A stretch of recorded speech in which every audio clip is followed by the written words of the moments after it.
असा विचार करा की आपल्या स्वतःच्याच माणसांनी आपल्याला आयुष्यभर चुकीचं ठरवलं, पावलोपावली बदनाम केलं आणि तरीही त्याच माणसांच्या रक्षणासाठी आपण हसत हसत स्वतःच्या प्राणांची आहुती दिलीत.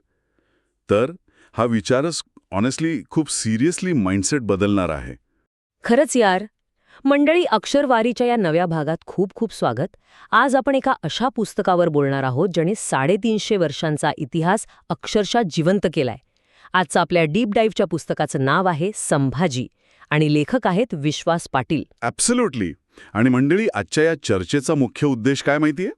तब्बल 300 वर्ष ज्या राजाला चुकीच्या इतिहासामुळे सतत बदनाम केलं गेलं, त्यांच्यावरील तो काळा पडदा कायमचा दूर करणं. आपण आज त्या खऱ्या शूरवीर राजाचा वाईब, त्यांचा तो एकाकी संघर्ष आणि त्यांचं उत्तुंग व्यक्तिमत्व मुळातून समजून घेणार आहोत. आणि हे समजून घेताना पुस्तकातले जे रेफरन्सेस आहेत ना, ते लिटरली अंगावर काटा आणतात. म्हणजे विश्वास पाटलांनी नुसता इतिहास नाही लिहिलाय, त्यांनी त्या काळातला श्वास कागदावर उतरवला असं वाटतं. एक्झॅक्टली. आणि आपण पुस्तकाच्या अगदी सुरुवातीलाच जाऊया. एक असा सीन आहे जो वाचताना आपण थेट 17व्या शतकात जाऊन पोचतो. महाडजवळच्या एका बागेत रात्रीची वेळ आहे. सगळीकडे एकदम शांतता आहे. तिथे गोदावरी, जिला सगळे प्रेमाने गोदू म्हणतात, ती एक तरुण नववधू आहे. आणि रात्री अचानक तिला जाग येते. ती चुकून एका अशा गुप्त कटाची साक्षीदार बनते, जो ऐकून तिच्या पायाखालची जमीनच सरकते. बापरे, तो प्रसंग नुसता विचार केला तरी अंगावर शहारे येतात यार. हो ना.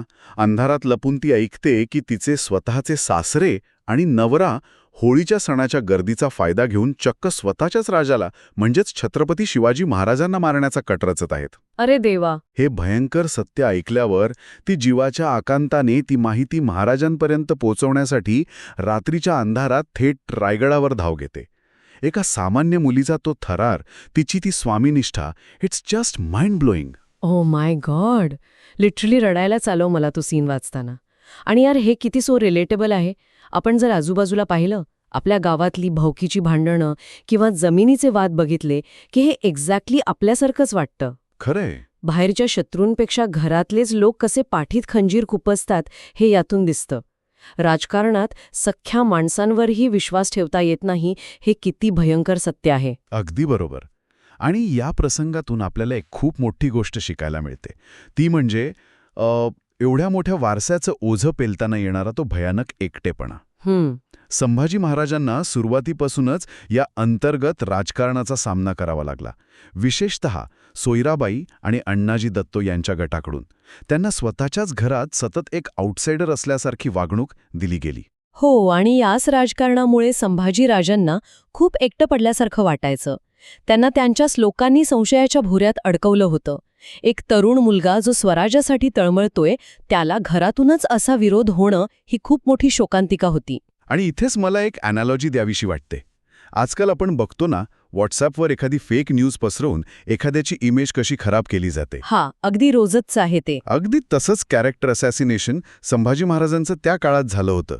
मल्हार रामराव चिटणीस याने महाराजांच्या मृत्यूनंतर तब्बल 120 वर्षांनी चिटणीस बखर लिहिली. बरोबर. बखर म्हणजे त्या काळात लिहून ठेवलेल्या इतिहासाचा एक प्रकारचा दस्तऐवज.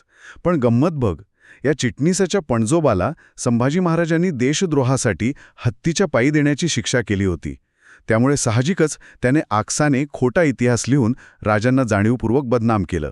हा फेक न्यूजचाच 17व्या शतकातला प्रकार होता. एक्झॅक्टली. आणि त्या खोट्या नरेटिव्हमुळे आपण एका महान राजाला किती चुकीचं समजलो.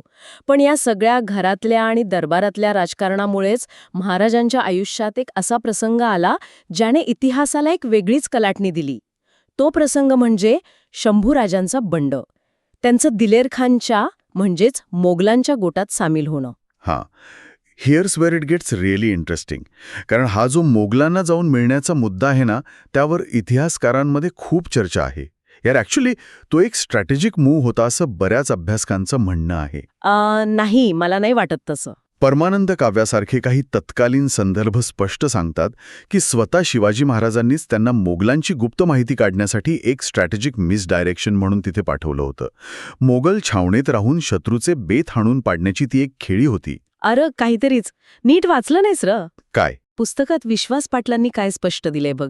राजकारणामुळे आणि सततच्या कटकारस्थानांमुळे तसंच वडिलांकडून आपल्याला बाजूला ठेवलं जातंय, या अन्यायाच्या भावनेमुळे ते मानसिकरित्या तुटले होते. तो त्यांचा ब्रेकिंग पॉइंट होता. ती शेवटी एक माणूस होते ना. सततचा अविश्वास माणसाला किती पोखरतो हे यातून बेसिकली शिकायला मिळतं.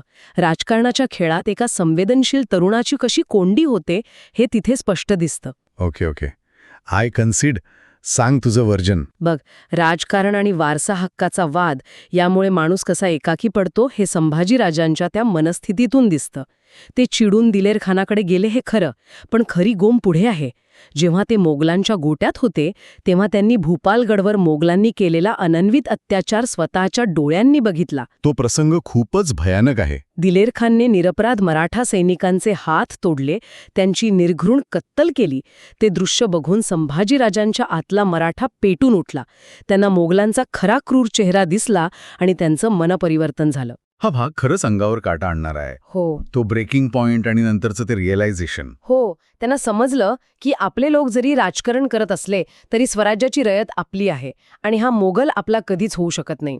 ते तिथून रात्रीच्या अंधारात दिलेर खानाच्या डोळ्यात धूळ फेकून निसटले आणि परत स्वराज्यात आले. हा त्यांच्या आयुष्यातला खरा गेम चेंजर क्षण होता. तिथून पुढे त्यांनी कधीच मागे वळून पाहिलं नाही. That makes a lot of sense. तो अनुभव त्यांना एक प्रगल्भ राजा बनून गेला. हां. पण मंडळी, ही चर्चा अशीच रंगात येणार आहे. त्याआधी एक छोटीशी आठवण. अरे थांबा, अजून सबस्क्राईब नाही केलं अक्षरवारीला? आत्ताच करा. आपण दर आठवड्याला असेच भन्नाट आणि इन्साइटफुल भाग घेऊन येतो. नोटिफिकेशन नक्की ऑन ठेवा. सिरियसली मंडळी, एकदम फ्री आहे आणि यातून खूप काही नवं शिकायला मिळतं. तर आपण पुन्हा येऊया आपल्या डीप डाईव्हकडे. शंभूराजे स्वराज्यात परतले खरे, पण नियतीने त्यांच्यासाठी आणखी एक मोठा धक्का राखून ठेवला होता. 3 एप्रिल 1680 रायगडावर छत्रपती शिवाजी महाराजांचं अनपेक्षित निधन झालं आणि स्वराज्य पोरकं झालं. So what does this all mean? याचा अर्थ असा की जो राजा आधीच घरातल्या राजकारणामुळे एकाकी पडला होता, त्याच्यासमोर आता एक महाभयंकर आव्हान उभं राहिलं. औरंगजेब, मुघल बादशाह औरंगजेब तब्बल 5 लाख सैन्य घेऊन दख्खनमध्ये उतरला. त्याला वाटलं, शिवाजी गेला, आता हे नौखं पोरगं काय करणार? हे स्वराज्य एका घासात गिळून टाकीन. पण त्याला माहिती नव्हतं की त्याचा सामना कोणाशी होणार आहे. शंभूराजांनी जे काही केले ना पुढची 9 वर्ष, it is just out of this world. त्यांनी औरंगजेबाला दख्खनच्या मातीत असं काही अडकवलं की त्याला मरेपर्यंत ती जमीन सोडता आली नाही. ॲब्सोल्युटली. आणि इथेच महाराजांची खरी युद्धनीती आणि रेझिलियन्स समोर येतो. आपण फक्त रामशेज किल्ल्याच्या वेढ्याचं उदाहरण घेऊया. नाशिकजवळचा हा एक अगदी साधा मातीचा किल्ला. औरंगजेबाला वाटलं होतं तो किल्ला काही तासात, जास्तीत जास्त काही दिवसांत पडेल. बरोबर. पण तिथे असलेल्या मुठभर मावळ्यांनी 5 लाखांच्या मोगल फौजेला तब्बल 6.5 वर्ष रोखून धरलं. 6.5 वर्ष. हे नेक्स्ट लेव्हल होतं यार. पण मला इथे एक पुशबॅक द्यावासा वाटतो.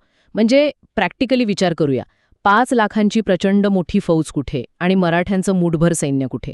एवढ्या मोठ्या सैन्यासमोर मराठे टिकले कसे? नुसत्या शौर्याच्या जोरावर हे शक्य आहे का? त्यांनी एक्झॅक्टली काय केलं? खूप चांगला आणि ॲनालिटिकल प्रश्न आहे. आणि याचं उत्तर आपल्याला नुसत्या गणिमी कावा या शब्दात नाही, तर त्याच्या ॲप्लिकेशनमध्ये मिळतं. रामशेजवर जेव्हा मोगलांनी लाकडी बुरुज उभे केले, तेव्हा मराठ्यांनी गडावरून पेट्टे बोळे फेकून ते जाळून टाकले. बापरे. जेव्हा मोगलांनी तोफांचा मारा केला, तेव्हा मराठ्यांनी गडावरचे दगडच त्यांच्यावर ढकलून दिले. सर्वात भन्नाट म्हणजे जेव्हा गडावरची दारुगोळा आणि तोफांची रसद संपली, तेव्हा मावळ्यांनी चक्कर लाकडाच्या तोफा बनवल्या आणि त्यातून दगडांचा मारा केला. चायला लई भरी. म्हणजे त्यांनी उपलब्ध असलेल्या प्रत्येक गोष्टीचा शस्त्रासारखा वापर केला. एक्झॅक्टली. आणि शंभूराजांनी बाहेरून मोगलांच्या रसद पुरवणाऱ्या तुकड्यांवर सतत अचानक हल्ले करून त्यांना सळो की पळो करून सोडलं. गती, सह्याद्रीचा भूगोल आणि अचानक हल्ले करण्याचं तंत्र एवढं इफेक्टिव्ह वापरलं की मोगल सैन्य अक्षरशः गोंधळून गेलं. आणि दुसरं सर्वात महत्त्वाचं कारण म्हणजे शिवरायांनी प्रजेच्या मनात पेटवलेली स्वराज्याची आग. संभाजीराजांची ताकद फक्त त्यांच्या तलवारीत नव्हती, तर ती त्यांच्या रयतेच्या इग्नायटेड हार्ट्समध्ये होती. प्रत्येक माणूस स्वराज्यासाठी लढत होता. किल्ला फक्त दगड मातीचा नसतो, तो लढणाऱ्या माणसांच्या जिद्दीचा असतो, हे रामशेजने दाखवून दिलं. खरंच आहे. आणि नुसतं डिफेन्स नाही, शंभूराजे एकाच वेळी अनेक आघाड्यांवर कसे लढत होते हे बघणं आणखी थक्क करणारं आहे. ते फक्त औरंगजेबाशीच लढले नाहीत, त्यांनी एकाच वेळी 4 आघाड्यांवर युद्ध केलं. बापरे. 4. हो. उत्तरेकडून येणारा मोगल, समुद्रावरचा जंजिलचा सिद्धी, गोव्यातले पोर्तुगीज आणि खाली म्हैसूरचा चिक्कदेवराज. ह्या सगळ्यांना त्यांनी एकाच वेळी अंगावर घेतलं. गोव्याच्या लढाईचा प्रसंग तर अंगावर काटा आणणारा आहे. पोर्तुगीज हे मोगलांना आतून मदत करत होते आणि मराठ्यांना समुद्रातून मिळणारी रसद तोडण्याचा प्रयत्न करत होते. हे जेव्हा शंभूराजांना समजलं तेव्हा त्यांनी गोव्यावर असा काही झंझावाती हल्ला केला की पोर्तुगीजांची दाणादाण उडाली. हो. खाडीत पाणी वाढलेलं असतानाही शंभूराजे स्वतः घोड्यासकट पाण्यात उतरले होते. त्यांचा तो रौद्र अवतार बघून पोर्तुगीज व्हाईसरॉयची एवढी घाबरगुंडी उडाली होती की त्याला थेट सेंट फ्रान्सिस झेवियरच्या थडग्यापाशी जाऊन स्वतःचा जीव वाचवण्यासाठी आणि मराठ्यांचं संकट टळू दे म्हणून चक्क प्रार्थना करावी लागली होती. विचार करा, एकाच वेळी 5 लाखांची फौज घेऊन आलेला औरंगजेब आणि त्याचवेळी इतर 3 बलाढ्य शत्रू. तरीही 9 वर्षात शंभूराजांनी स्वराज्याचा एकही किल्ला पडू दिला नाही किंवा एकही इंच जमीन शत्रूला दिली नाही. आणि हे सगळं ते राजा करत होता ज्याला सुरुवातीपासून घरातूनच सतत विरोध होत होता. पण दुर्दैव बघ, जो राजा रणांगणावर कधीच हरला नाही, तो शेवटी कसा हरला? इथेच आपण एका खूप जड मनाच्या टप्प्यावर येतो. जो राजा रणांगणावर कधीच हरला नाही, तो शेवटी स्वतःच्या माणसांच्या गद्दारीमुळे हरला. हे वाचताना मन इतकं सुन्न होतं ना. हो.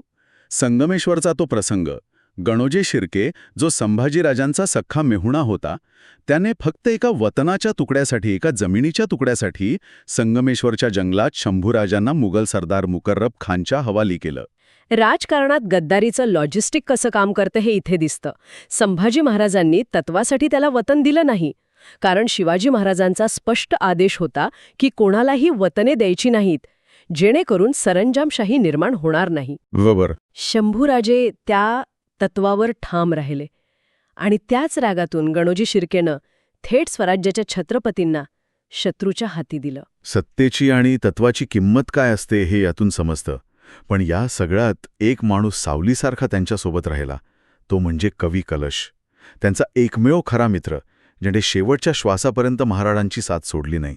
संगमेश्वरून त्यांना तुळापूरला भीमा नदीच्या काठी नेण्यात आलं आणि तिथे पुढचे 40 दिवस त्यांच्यावर जो काय अनन्वित अत्याचार झालाय ना, ते वाचताना लिटरली डोळ्यातून पाणी थांबत नाही. औरंगजेबाला वाटलं होतं की हाल केले तर हा राजा शरण येईल. त्याने अटी ठेवल्या की स्वराज्य माझ्या स्वाधीन कर, तुझा धर्म बदल आणि खजिना कुठे आहे ते सांग.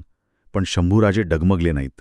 डोळे काढले, जीभ छाटली, अंगावरची कातडी सोलून काढली. पण एवढं होऊनही त्या राजाच्या तोंडातून शरणागतीचा एकही शब्द निघाला नाही. ओ माय गॉड, लिटरली अंगावर काटा येतो. कवी कलश तर स्वतः रक्तबंबाळ असूनही शेवटच्या क्षणी महाराजांसाठी कविता करत होता. मृत्यूला इतकं भयंकर रूप घेऊन समोर उभं राहिलेलं बघूनही तो वाघ डगमगला नाही. एवढी निष्ठा, एवढं प्रेम स्वराज्यावर. If you connect this to the bigger picture, हे एक ॲनालिटिकल सत्य आहे की औरंगजेब त्यांच्या शरीराचे तुकडे करू शकला, पण त्यांचा विचार तोडू शकला नाही. खरंय. संभाजी महाराजांच्या या बलिदानाने मराठ्यांना असं काही एकत्र आणलं, असा काही अंगार पेटवला की मराठे पेटून उठले. पुढची 25 वर्षे ते मोगलांशी लढत राहिले आणि त्यानेच पुढे जाऊन बलाढ्य मोगल साम्राज्याचा शेवट झाला. औरंगजेबाला याच दख्खनच्या मातीत दफन व्हावं लागलं. शंभूराजांचं मरण हे त्यांच्या जगण्यापेक्षाही खूप मोठं ठरलं. अगदी खरंय. आणि विश्वास पाटलांनी हे सगळं इतक्या ताकदीने मांडलंय की आपण ते प्रत्यक्ष अनुभवतो. त्यांनी फक्त इतिहास नाही सांगितला, तर त्या माणसाची स्पंदनं आपल्यापर्यंत पोहोचवली आहेत. आणि मंडळी, संभाजी हे पुस्तक फक्त एका राजाची गोष्ट नाही, तर ती एका महाकाव्यासारखी आहे. हा एक असा प्रवास आहे जो आपल्याला जगण्याची, लढण्याची आणि तत्वासाठी उभे राहण्याची प्रेरणा देतो. हे पुस्तक नक्की वाचायला हवं.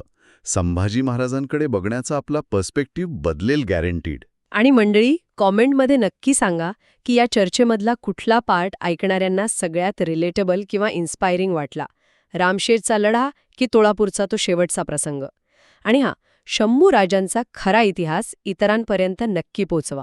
आणि जाता जाता आपल्या श्रोत्यांना एक विचार नक्की करायला सांगेन, जो आपण सुरुवातीला म्हटलं होतं ना, की आपल्याच माणसांनी गद्दारी केली. जर गणोजी शिर्केसारख्या आपल्याच माणसांनी ती गद्दारी केली नसती आणि संभाजी महाराज आणखी काही वर्ष जगले असते, तर भारताचा पुढचा इतिहास काय असता? बापरे. मोगल तर सोडाच, पण जे युरोपियन लोक म्हणजे इंग्रज, पोर्तुगीज, डच भारतात पाय रोवत होते ते तरी इथे टिकू शकले असते का? भारताचा नकाशाच कदाचित वेगळा असता नाही का? काय भन्नाट विचार आहे हा. खरंच यावर नक्की विचार करा. पुढच्या भागात एक और मस्त पुस्तक आणि असाच एक डीप डाईव्ह येतंय. अजिबात मिस करू नका. बाय. जय महाराष्ट्र. जय महाराष्ट्र.